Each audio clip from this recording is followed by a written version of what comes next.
Moi, je suis Canadien, je suis Québécois.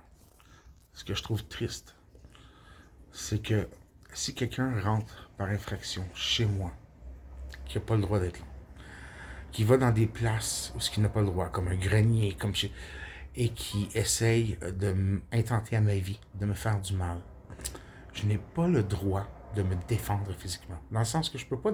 Si je descends en bas puis je dis « Qu'est-ce que tu fais là avec ton gaz ou de quoi? » C'est violence provoquée. Je me fais arrêter tout de suite. Si j'appelle la police protège mes agresseurs.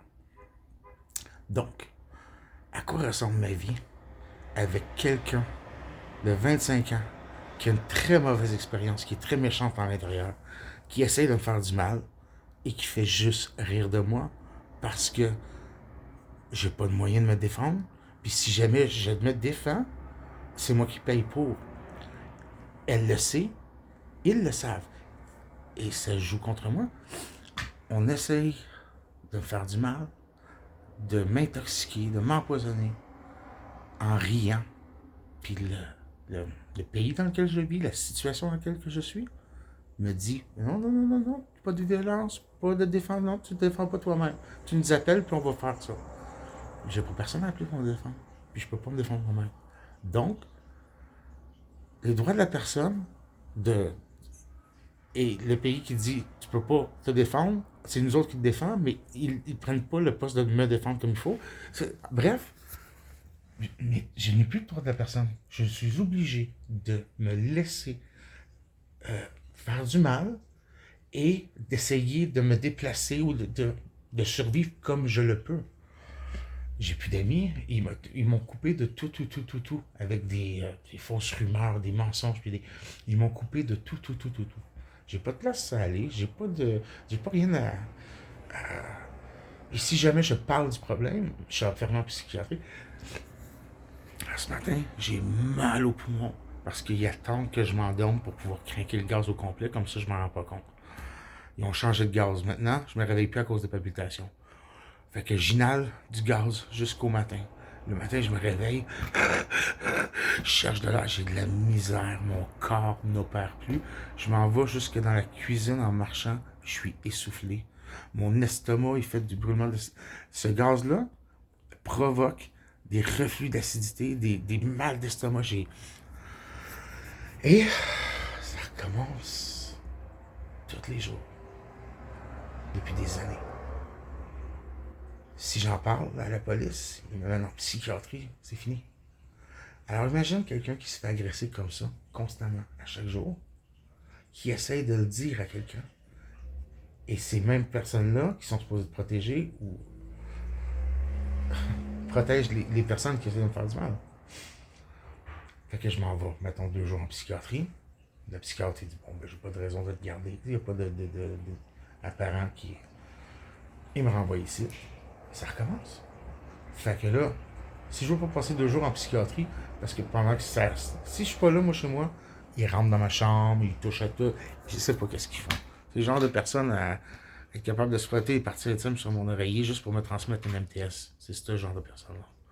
Fait que c'est pas dans mon intérêt de quitter ma chambre ou mon endroit de survie ces temps-ci. Si je me pogne une job, ils me la font perdre. À grands coups de mauvaise réputation, mensonges ou whatever.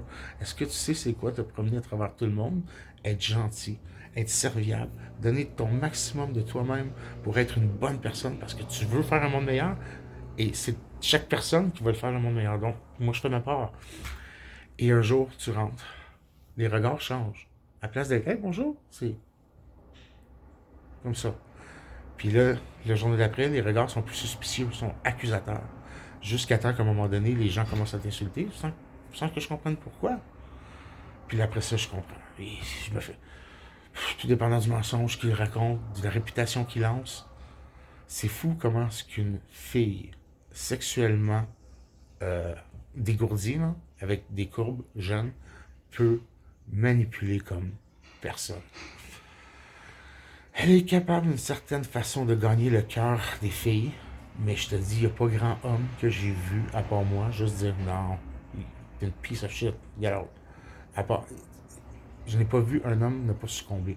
Ici, on parle des juges, on parle des policiers, on parle n'importe qui. Elle rentre dans mon entourage. Je donne un exemple. Ici, j'ai 4 colocs en haut, puis il y a 4 ou 5 personnes qui habitent en bas. Eh bien, elle fait la tournée. Elle fait la tournée. Une chambre, une autre chambre, une autre chambre, une autre chambre, une autre chambre, une autre chambre.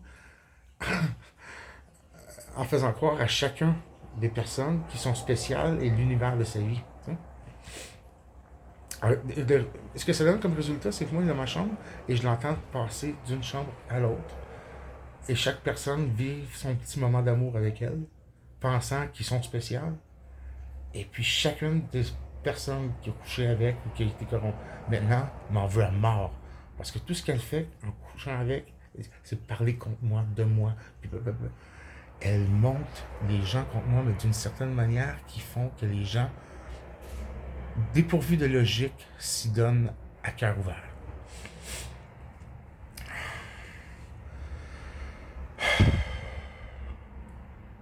J'ai jamais rencontré quelqu'un avec une vie aussi pénible, dure et à vivre autant d'impuissance comme ça face à des choses aussi graves que ça. T'sais. Si on parle à sujet ouvert, quelqu'un qui tente de tuer un autre par un gaz de produits chimiques, mettons. Oh mon Dieu, c'est difficile. Ça m'arrive tous les jours. Puis lorsque c'est pas ça, c'est une autre chose.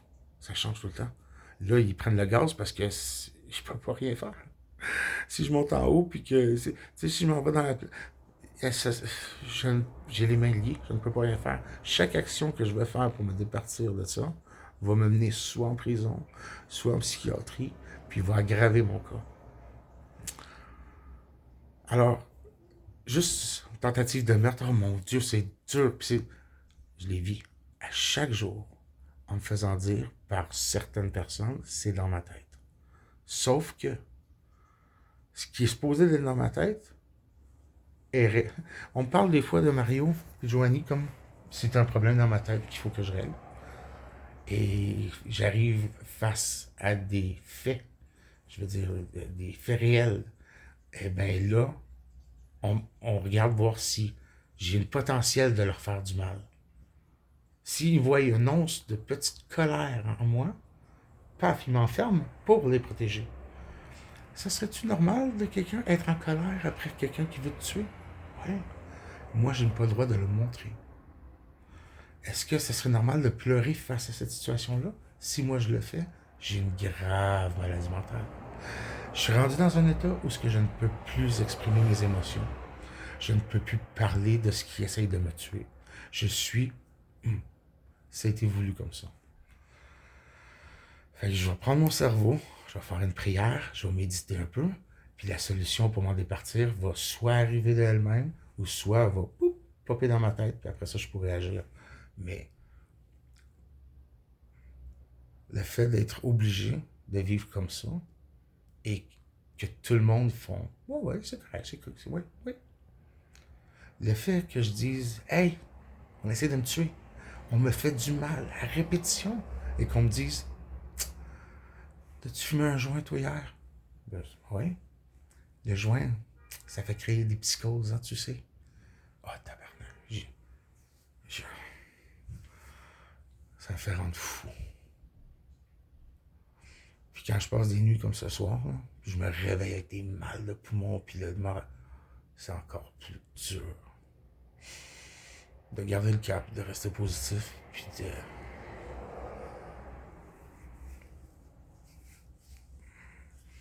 d'avancer dans un tunnel noir, qui des fois la lumière s'éteint, des fois se rallume. Je le sais qu'au bout du tunnel, il y a une sortie, puis il y a une manière, que le jour est là. Mais la lumière est à peine visible, puis des fois disparaît. Fait que des fois, j'avance dans le noir sans savoir où ce que je vais. Je souhaite ça à personne. Puis tout ce que je veux, c'est un petit peu de tranquillité, une vie normale. Comme là, je vous parle, je suis épié en même temps. Il y a des caméras, il y a des caméras cachées, il y a les voisins qui écoutent, qui sont suspendus à mes lèvres. J'ai des gens qui me, comme Joanie ou Mario ou Pierre, qui montent dans le grenier, puis ils me regardent. Leur activité principale, c'est de me regarder. Je peux concevoir que Un voyeurisme obsessionnel, c'est quelqu'un qui ne peut s'empêcher d'être, tu sais, une vedette, un fan, quelque chose comme ça. C'est un petit gros de 40 ans avec des bourrelets. Fuck. Qu'est-ce que j'ai dit si attrayant? Qu'est-ce qui... Tout ce mal-là provient du vol d'argent qu'ils m'ont fait. Je crois que c'est héritage, assurance. Et bon, j'ai aucune compétence là-dedans, mais c'est comme ça qu'ils encouragent les gens à le suivre. L'idéologie qu'ils adoptent, c'est que je suis une méchante personne et qu'ils vont pouvoir récompenser les gens parce que s'ils arrivent au point final avec moi, eh bien, tout cet argent-là va être à eux, tu sais. Fait que c'est comme le point culminant pour embarquer les gens. De plus, ils se prennent de cet argent-là pour payer les gens qui essayent de me tuer ou de me faire du mal.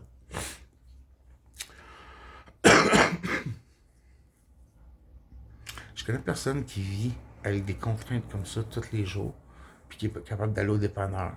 Parce qu'il se dit que faut que je prenne une marche. Qui continue à vivre, puis je peux. Personne n'est capable de prendre une vérité aussi grande que ça. Personne n'est capable de le prendre. Si j'arrive, même, il a fallu que j'apprenne à dire les choses d'une manière à ce que les gens soient capables de l'accepter. Dans le sens que si j'arrive avec toutes les informations juste comme ça, brutes, le cerveau des gens, il ne processe plus. Ça fait comme, oh, impossible, impossible, oh non, trop irréel. C'est tellement de nouveau et d'incompréhension qu'ils n'assument pas. Avant de rencontrer Joanie, quand je l'ai rencontrée, elle a redéfini la définition de méchanceté. Je ne croyais pas ou j'avais jamais vu un point de méchanceté comme celui-là. Une telle hargne, une telle haine en dedans, je n'avais jamais vu ça. Pas qu'elle est colérique tout le temps, mais tu peux donner des fleurs à quelqu'un, mais que la personne essaie de te tuer parce qu'elle n'aime pas la couleur qu'il y avait dedans, puis ça lui rappelle un souvenir d'enfance. Ça, c'est quelque chose. On parle de Joanie. Elle a redéfini le mot méchanceté et hypocrisie. Je suis face à des personnes qui vont me regarder en pleine face. Ils vont porter un chandail gris. Ils vont me regarder en pleine face et ils vont me dire, mon chandail est bleu. Ils vont se tourner, ils vont se sentir fiers de m'avoir menti en pensant que je les crois. C'est flagrant, c'est flagrant, c'est flagrant. Dès qu'eux autres sont capables de se convaincre que moi j'y crois, ils sont good. Alors ils se promènent partout en me regardant en disant, mon chandail est vert, mon chandail est vert.